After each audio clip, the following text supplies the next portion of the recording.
Arknights Endfield has been a roller coaster of sorts since the release back in January. This game has had some amazing moments as well as some moments where I've wondered why this game still felt like something was missing. But the Homecoming patch changes everything.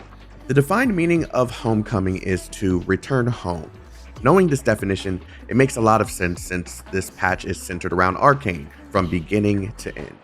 Despite the overall goal of this patch being to seal the very large rift in Northern Wuling, in order for this to be done, Arcane had to go through a sort of trial of her own. See, Arcane grew up in Northern Wuling during the time that the rift manifested and the blighted miasma spread, causing destruction to the entirety of Northern Wuling. This caused many people to lose their homes and the lives that they built, which resulted in everyone fleeing Northern Wuling and attempting to start over. As time passed, Arcane lost precious memories due to how young she was during the time everything took place, and began to let the hatred of what she did remember drive her into wanting to reclaim Northern Wuling.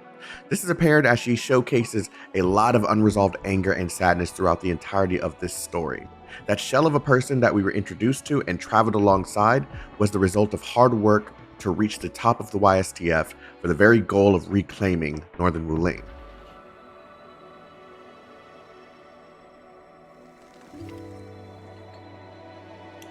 You recognize, yep. The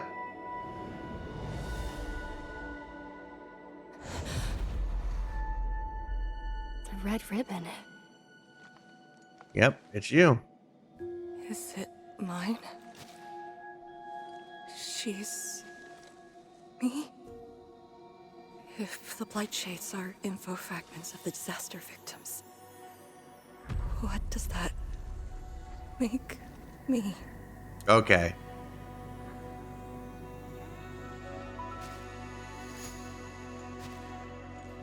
Hey, don't obsess about it.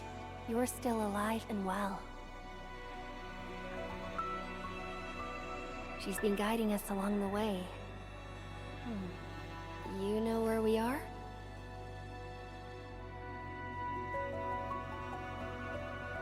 Hold on. I recognize this place. How could I ever forget? This was...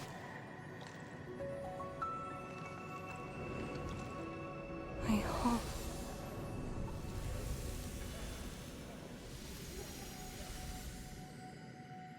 Northern Wuling has been mentioned many times during the entirety of this story, and with this patch allowing us to finally tackle the very large rift within it so that the people of Wuling can finally reclaim their homes, this gave an opportunity to use that as a basis for Arcane and her story progression. This gave the story multiple objectives, it helped add depth to the character Arcane, and it gave us an ultimate conclusion that felt like something was at stake. You felt the pain of the Wulingers who just wanted to reclaim their home. You felt the pain that Arcane was feeling, especially when she acts out of character, either out of anger or sadness. You felt when Arcane and Chen confronted their master and gained his approval despite it only being a pale blight shade of him. And ultimately, you felt when Arcane stumbles across her old home and recognizes its remains. The blight shades of the people that were once very important to her and didn't get to escape due to the disaster that took place, and yet did everything that they could to save her. This moment brought her so many feelings, but allowed her to walk away with acceptance, closure, and finally an opportunity to say goodbye to her friends and family.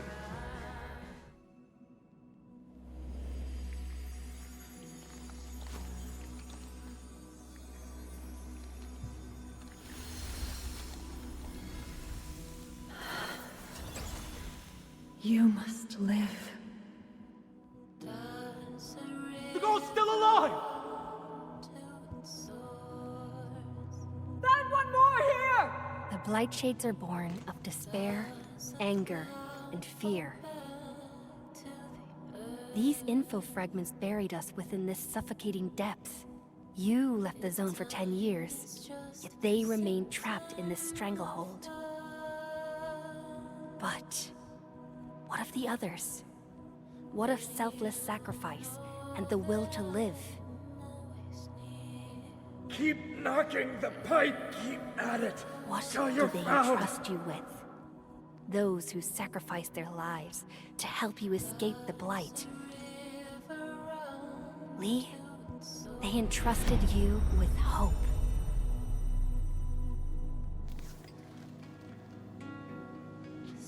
This is why she was born.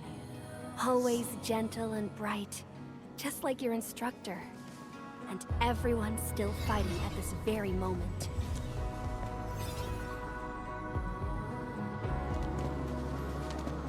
You are not the survivor who never left the ruins. You're the only survivor who carried hope within herself. These blight shades left information that speaks the same line. It is truly wonderful to know you have survived.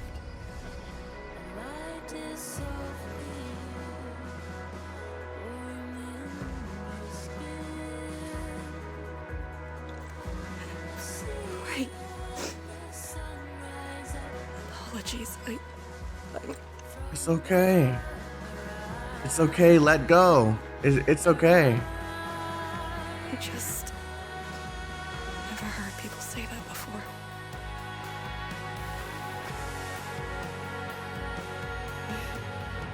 It must have been hard for you.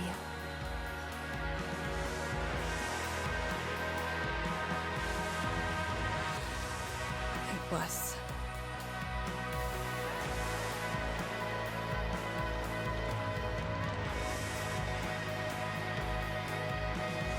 I'm trying not to.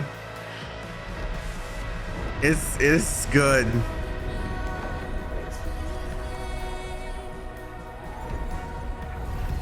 This is so beautiful.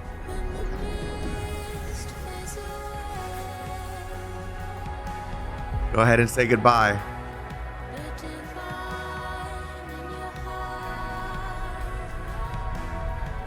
Yes, your parents.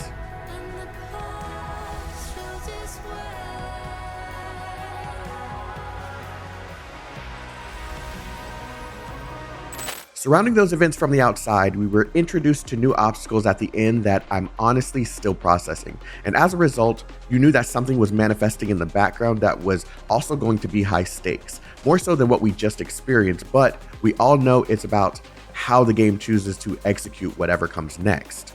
Who is the woman that Ardashir served before his death was hand-delivered to him by Nefereth? Why did the administrator of the past work with them, and how is it tied to the Foundation?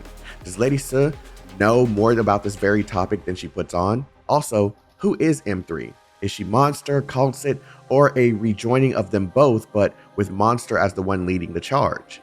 I guess I'm making this video because I'm extremely happy with the presentation, the music, the way the characters were introduced and reintroduced, the pacing of the story, and the fact that a character that I was so excited to see more of had such an importance in the main story. This wasn't some throwaway side quest that had very little to no value in the main story. This was a step forward for the storytelling in Arknights Endfield. This has to be used as the new standard. Sure, I know that setup is necessary to produce results like this again, but I want the result of the setup to always feel this good or better. Anyways, what was your favorite part of the entire story, and what are you looking forward to seeing in future versions of Arknights Endfield? Let me know in the comment section below, and don't forget to subscribe if you're new here. Have a wonderful day, stay healthy, stay safe, and stay chaotic. Peace out, everyone.